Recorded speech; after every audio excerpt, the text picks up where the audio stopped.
여러 가지 내용이 사실 이 17장에 들어와 있습니다. 예수님 당시의 유대교의 입장에서 보면 이 17장은 아주 굉장히 중요한 장이었어요.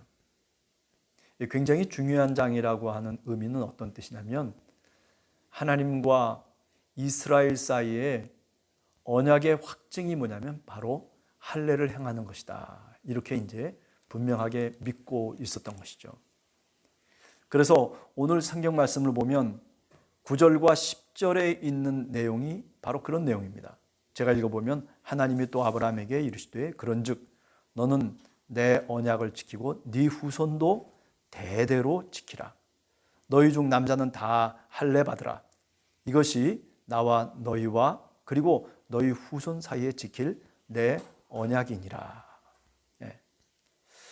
할례라고 하는 것이 곧 이스라엘 백성이고 그리고 이스라엘 백성이 하나님과 영원토록 맺은 바로 그 언약을 표정한다는 거죠. 그리고 그 언약은 어디다가 새겨놓은 언약이냐면 육체 속에 새겨넣은 하나님의 언약으로 그렇게 오늘 이 창세기 17장은 말씀하고 있습니다.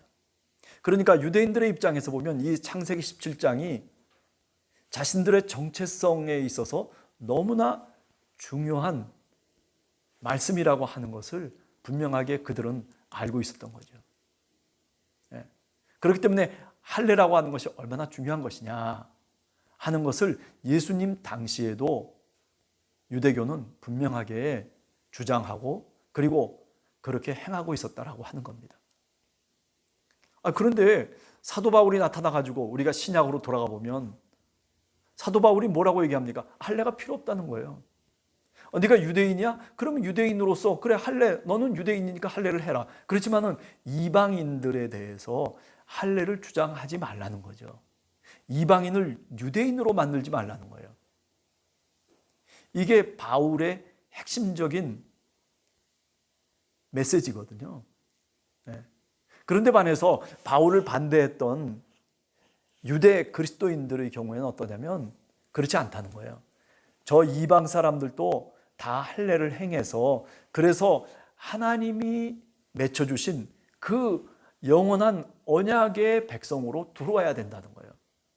자, 사도 바울은요 15장 6절을 주장하는 거예요. 15장 6절.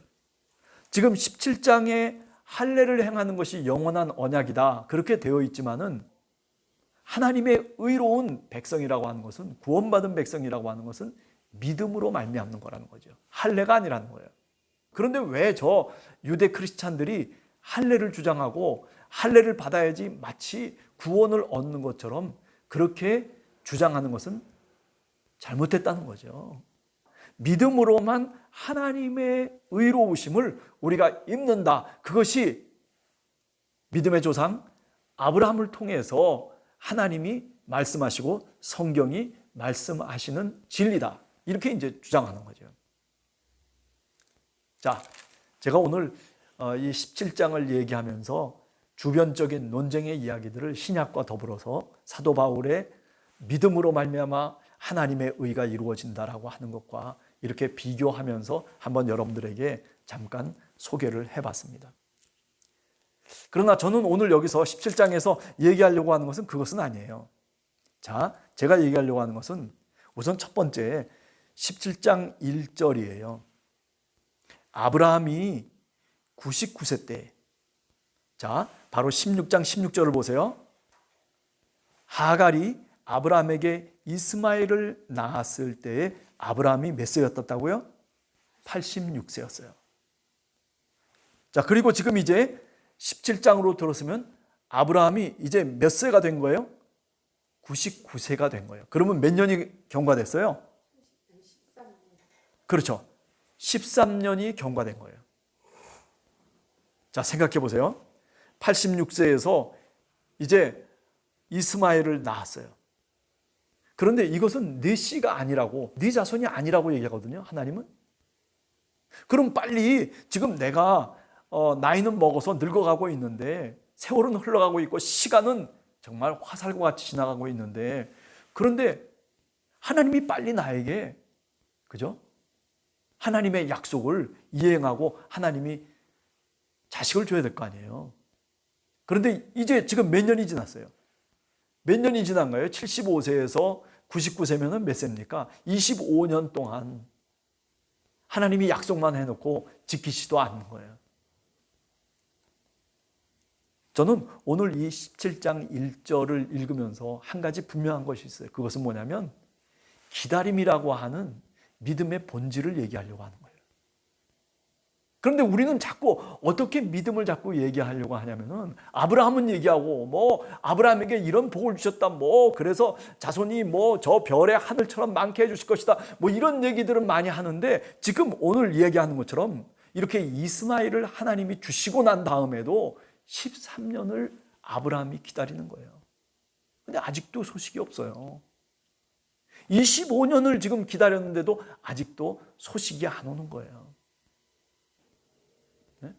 내가 오늘 기도해서 내일 그 기도가 이루어지면요, 그거는 소망이 아니에요. 그냥 그대로 이루어지고 끝나는 거예요. 성경에 있는 말씀들을 쭉 읽어보면 읽어볼수록, 그죠? 믿음의 사람들은 어떤 사람들이었냐면 기다림의 사람이었어요. 이스라엘 백성들이 회복되기를 기다렸던 이사야 선지자,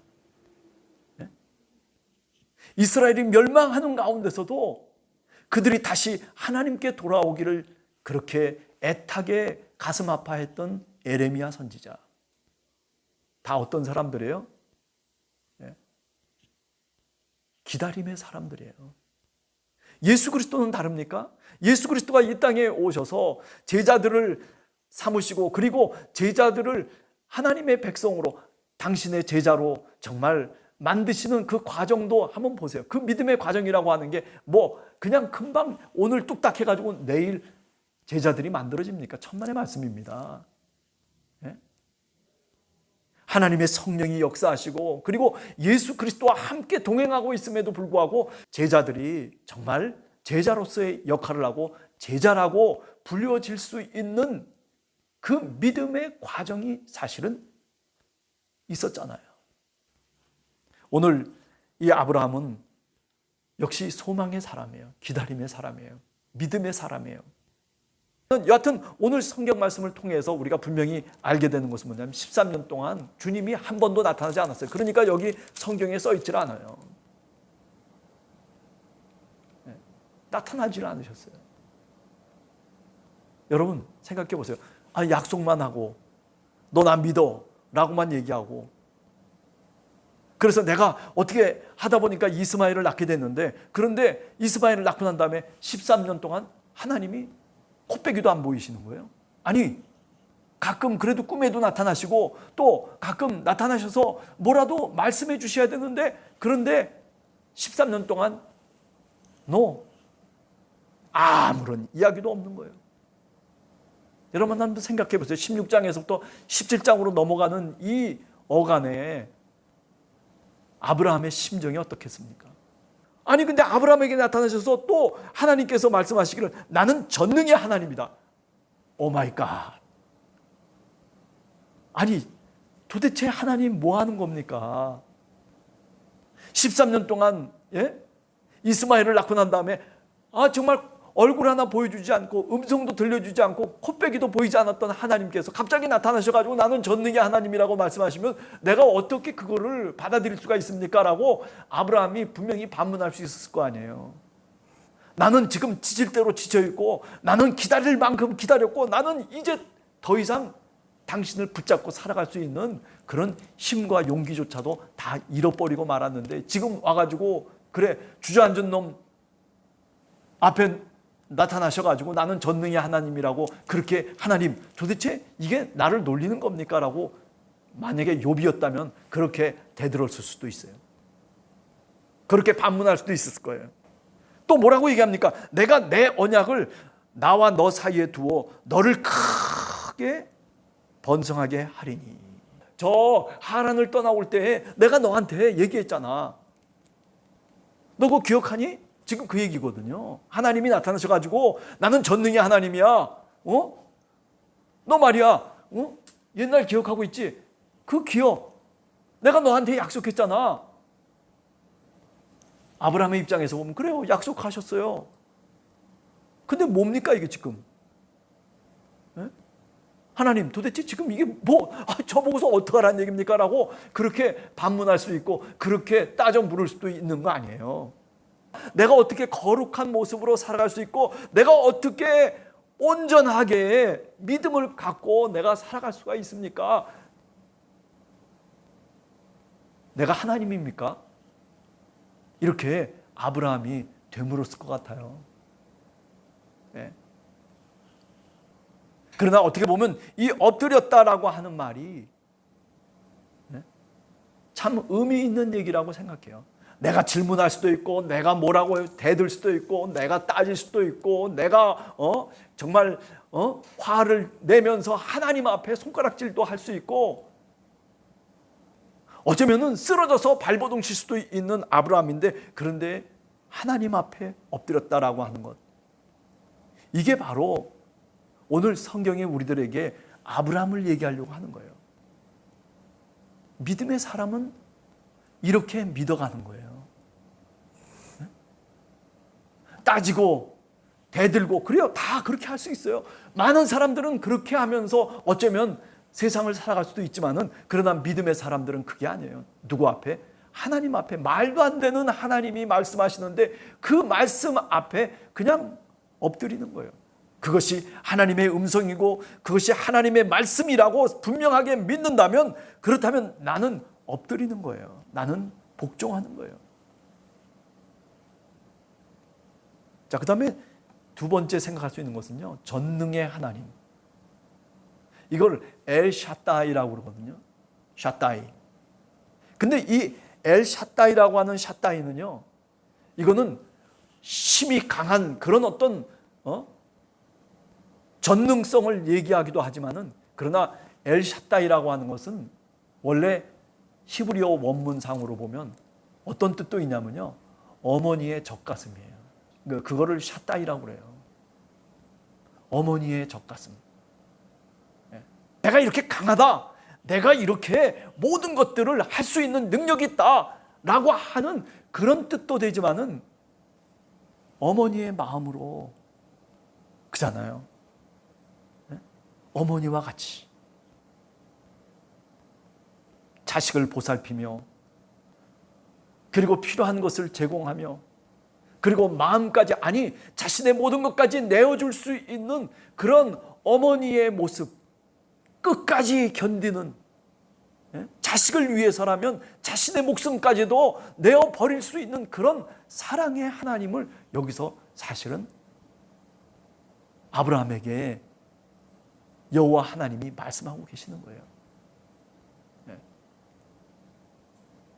믿음이라고 하는 게 과연 남아있을까? 그런데도 불구하고, 그런데 하나님이 나타나셔서 지금 야! 너 나를 믿어! 이렇게 강요하시는 것이 아니라 어떻게 하는 거예요? 그 안타까운 마음을 어루만지시는 거예요. 그 좌절된 마음을 다시 일으켜 세우시려고 하는 거예요. 저는 그렇게 해석합니다. 이 구절을.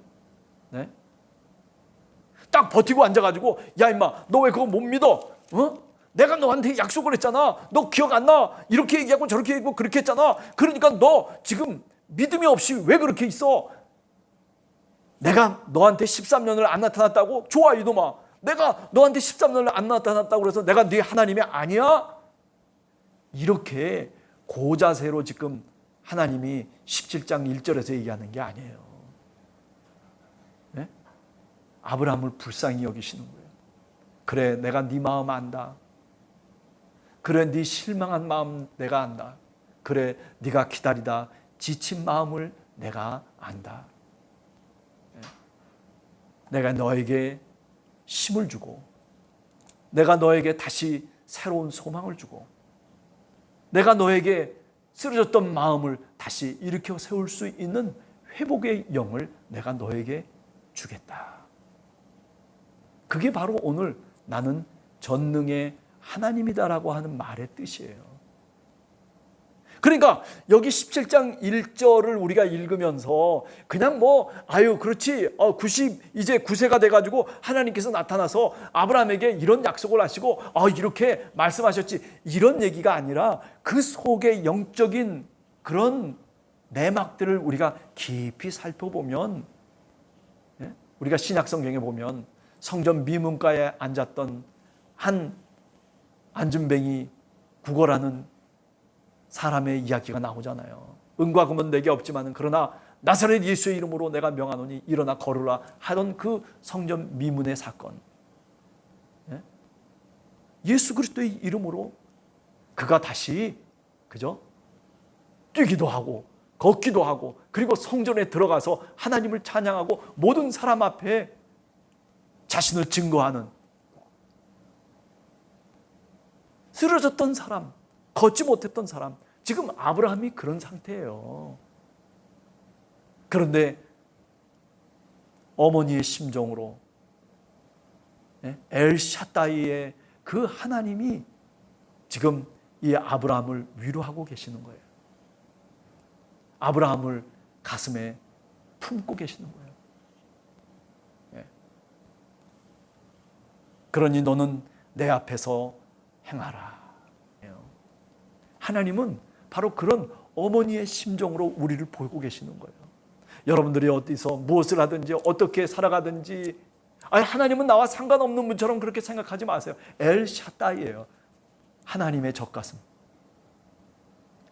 엄마의 그 마음을 갖고 우리를 늘 노심초사하시면서 우리를 보고 계시는, 보살피시고 살피시는 바로 그 하나님의 모습이 오늘 17장 1절에 나오는 바로 전능하신 하나님이라고 하는 말의 뜻인 것입니다. 한 주간을 살아가면서 그래요. 이렇게 어떤 때는요, 아브라함처럼요, 하나님이 나와는 상관없이 아무런 대답도 없고 내가 아무리 기도해도 응답도 없는, 하나님이 살아계시는지 어떻게 어디에 계시는지조차 내가 감지할 수 없을 정도로 그렇게 응답이 없을 때도 사실은 있는 거예요. 그러나 그렇다고 해서 하나님이 우리를 돌보시지 않는 게 아닙니다. 혹시라도 우리가 잘못될까 봐 걱정과 근심 속에서 자신의 어린 아이를 키우는 부모처럼 그렇게 하나님은 오늘도 우리에게 다가오신 그 하나님이 바로 우리가 믿는 하나님이신 거죠. 예수 그리스도가 이 땅에 오셔서 살았던 모습이 바로 그런 모습이에요. 그 천방지축 같은 제자들을 그러잖아요. 어린아이를 보살피듯이 얼마나 보살폈습니까? 어린아이를 데리고 와서 천국이 바로 이와 같은 어린아이들의 것이다라고까지 말씀하시면서, 그러면서 제자들을 위로하시잖아요.